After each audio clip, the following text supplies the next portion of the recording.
Welcome to another Simple Dad TikTok tutorial. In this video, I'll show you how to create your very own sticker on your TikTok videos. If you're new here, then please subscribe to see more videos like this and don't forget to like this video. So if you're creating your TikTok video on TikTok and you want to add a sticker, let me show you how to do it. So first you want to go ahead and record a video.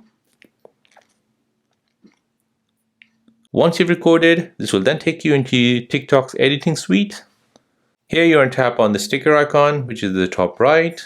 Next you want to tap on this icon here, which looks like a picture with a plus sign. Now select your picture from your phone library. On the screen you want to select upload to remove background. So go ahead and tap on that. That will analyze the picture and will remove the background and will make it into a sticker. So once you're happy with that, tap on OK.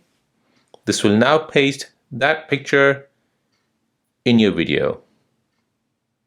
So now you can move this sticker anywhere you like in the video. And that is how to create your very own sticker on your TikTok videos. If this video is helpful, then please subscribe to see more videos like this. If you have any other questions, then please do let me know in the comment section down below. Thanks for watching and see you in the next one.